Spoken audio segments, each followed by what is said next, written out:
আজ আমার একমাত্র সন্তান লক্ষিন্দরের শুভ পরিণতি।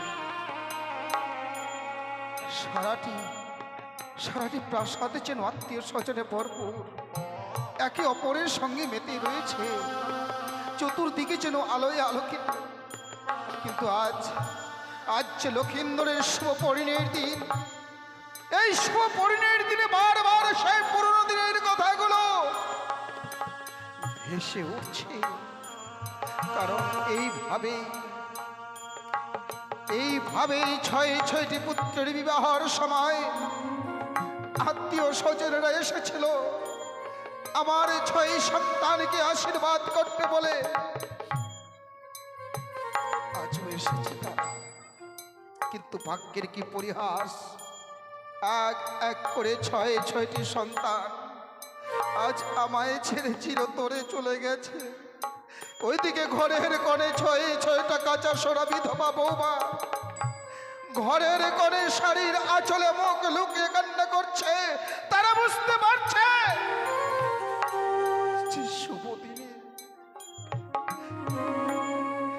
এই শুভ দিনে আমরা কোনো কার্যধারী হব না বলে সবাই শুধুমাত্র ঘরের কোণে লুকিয়ে কাঁদছে। আমি উচ্চ স্বরে বলতে পারছি না, বৌমা এসো, লক্ষিন্দরের বিয়ের দিনে সবাই তোমরা আনন্দ করো, কারণ তারা তো বিধবা। দেখতে দেখতে সময় যেন বয়ে যায়। উচারীনগরে বৈবাহিক মহাশয়কে কথা দিয়ে এসেছি, গোধূলি লগ্নে আমি আমার সন্তানকে বিবাহ ছায়া মণ্ডপে বসাবো। তাই আর বিলম্ব না করে এই মুহূর্তে লক্ষিন্দরকে বর বেশে সুসজ্জিত করে ধাপিত হব সেই উজানি পথে।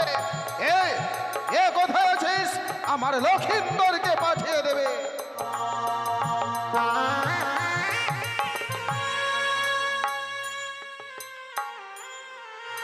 আপনার চরণে প্রণাম জানাই পিতা। আশীর্বাদ করি লখাই, দীর্ঘ আয়ু তোমার।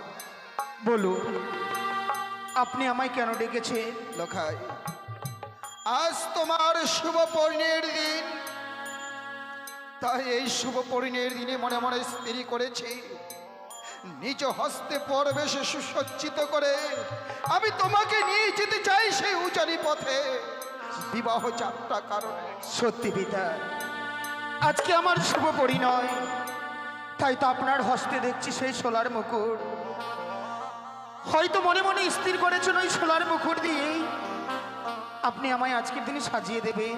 তাই লখাই, তবে যদি তাই হয়, আপনারই সম্মুখে আমি চিত্রগতিতে দাঁড়িয়ে থাকবো। ওই মুকুটখানা দিয়ে আপনি আমায় সুন্দর করে সাজিয়ে দেন। মুকুট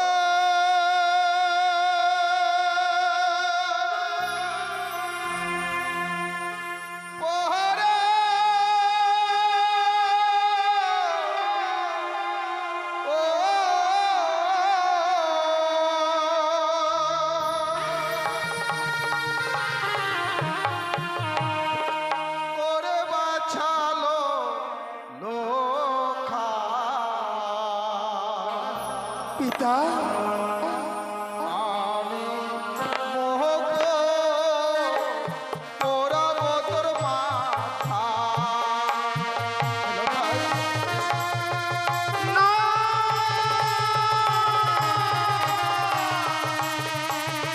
না, ওই মুকুটখানা আমি পড়তে পারবো না।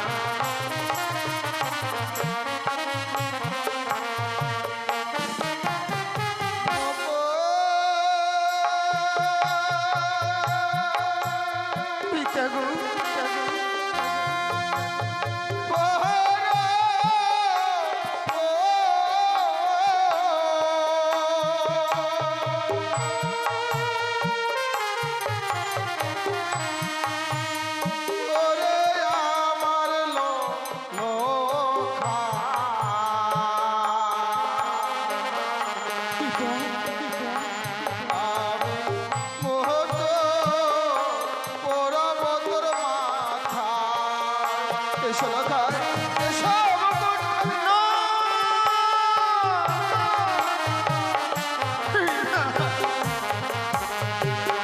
আমি পারবো না।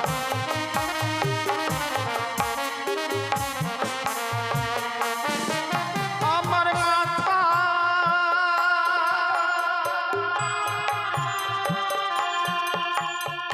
মুকুড়ি না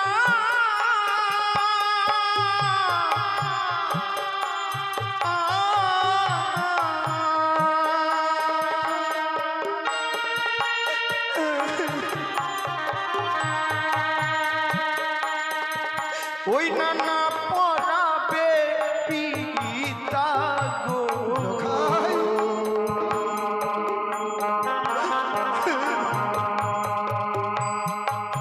ওই মুকুটি দেখিয়া ভয় লাগে রানী মরি কাঁদে গো।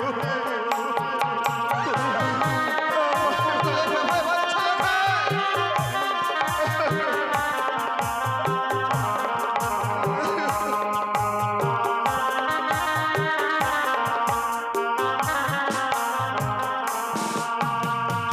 ও গো বাবা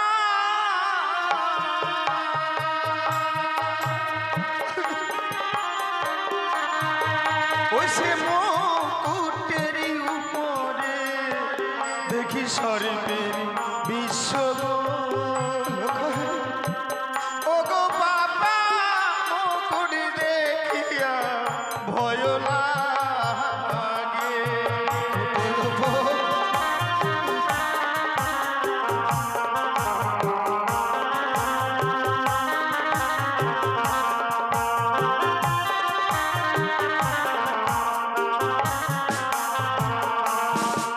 ও সে মুকুটের তাপে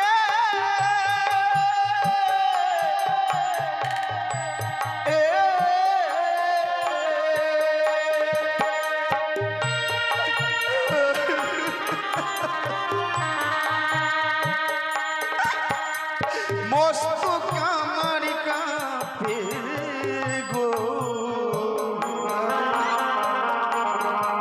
তাই মুকুটি দেখিয়া ভয় লাগে মনে মনে কাঁদে গো।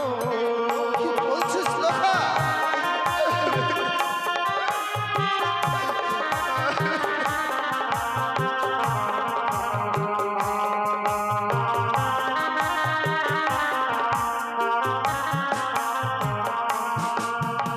পিতা গো, ওই মুকুটের তাপে যেন মস্তকখানা আমার কেঁপে ওঠে। ওই মুকুটের মধ্যে যেন আমি আজকের দিনে সর্পের দৃশ্য দেখতে পাচ্ছি। ওই সর্প যেন আমাকে আজকের দিনে গ্রাস করতে চাইছে। ওরে লোকায়, তাই পিতা আপনার দুই চরণ ধরে আজকের দিনে আমি বলি ওই মুকুটখানা আমার মস্তকে আপনি পরিয়ে দেবেন না, দেবেন না।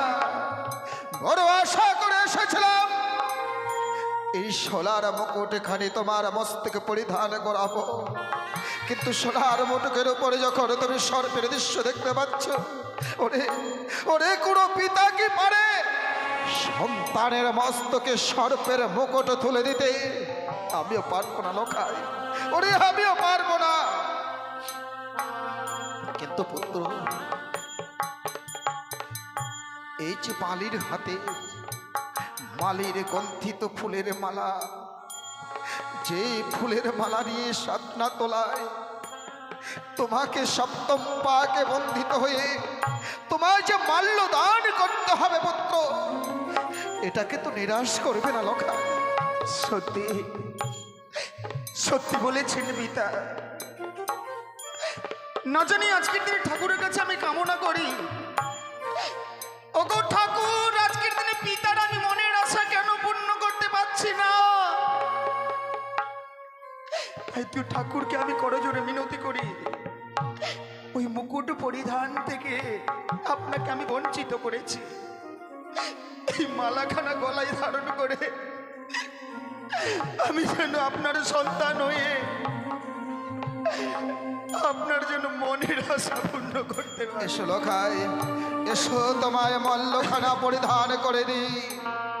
হয় যে মালা পরো ওরে আমার লোখায়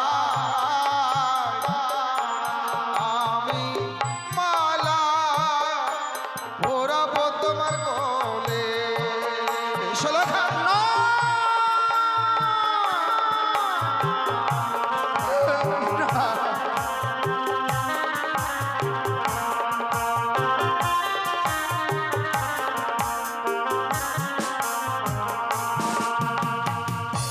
ওই যে মালা পরো ওরে আমার লোখায়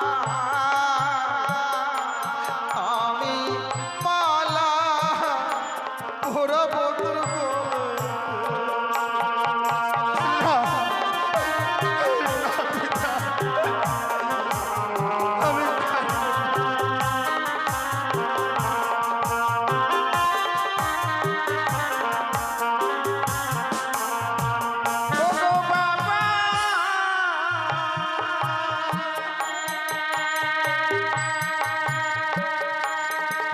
ওই না মালা না পরাবে ও গো বাবা সওদাগর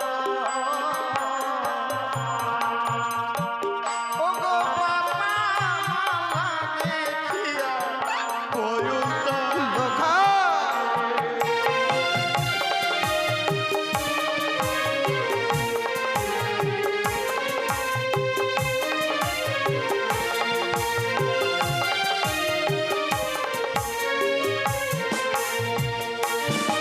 ও সে মালা পরিলে গলায় আমার জ্বলিবে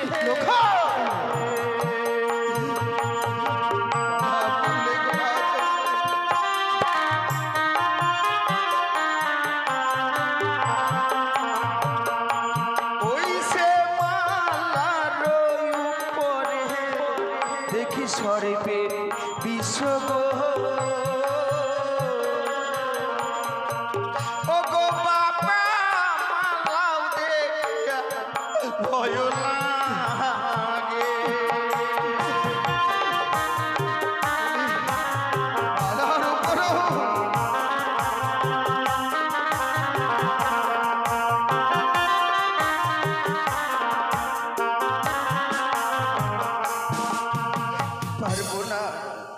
পারবো না পিতা, পারবো না ওই মালাখানাকে আমি গলায় ধারণ করতে।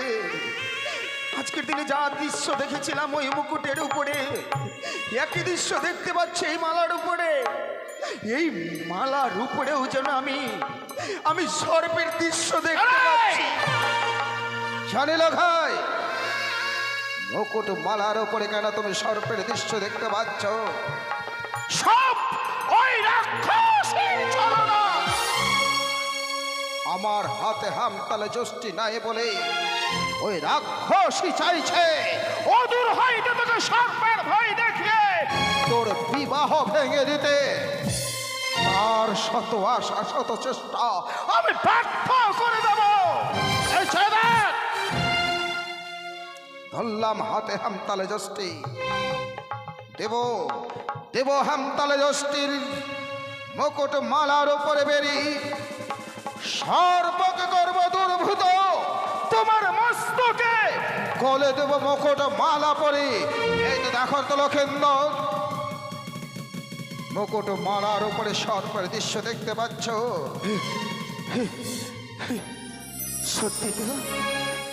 সত্যি তো পিতা, এতক্ষণ ধরে এই মালা মুকুটের উপরে আমি সর্পর দৃশ্য দেখতে পেয়েছিলাম।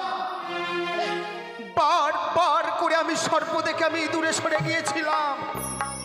কই আর তো আমি কোনো সর্পের দৃশ্য দেখতে পাচ্ছি না পিতা। এবার আমি মস্তকে নিশ্চয়ই ধারণ করতে পারবো। লখাই তবে আর কেন এসো, এই মুহূর্তে তোমাকে মুকুট মালা পরিধান করে বড় বেশি সুসজ্জিত করে ধাবিত হব আমরা সেই উজানির পথে। ওগো আমার চম্পকনগরে প্রজাবৃন্দগণ, ওগো আমার চম্পকনগরে মা ভগ্নিগণ, আমি আমার সন্তানকে বড় বেশি সুসজ্জিত করো বলে সকলে আমার সন্তানকে আশীর্বাদ করবে। উলধ্বনি হরিধ্বনি দিয়ে এই মুহূর্তে ধাবিত হব আমরা সেই উজানি পথে।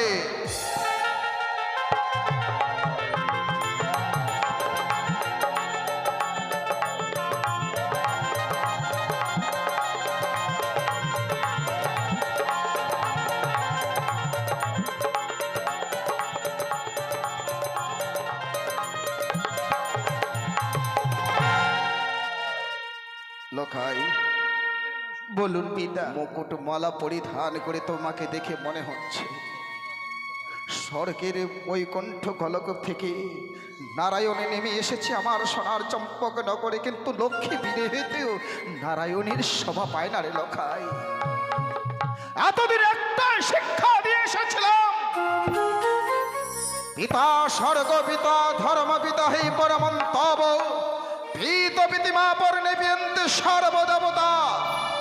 আজকে তোমার শুভ পরিণয়ের দিন, তাই আজ তোমায় আজ নতুন এক শিক্ষা দিতে চাই।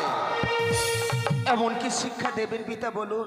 শাস্ত্র এও বলেছে, জননী জন্মভূমি স্বর্গদাবি করিও সেই। ওরে পিতা মাতার উপরে শ্রেষ্ঠ কোনো দেব দেবী নেই, তাই কোনো শুভযাত্রা পথে অগ্রসর হওয়ার পথে যদি পিতা মাতার চরণে আশীর্বাদ নিয়ে ওই শুভযাত্রা পথে অগ্রসর হওয়া যায়, সেই শুভযাত্রা পথে কোনোদিন কোনো বিপদ ঘনিয়ে আসে না লোকাই।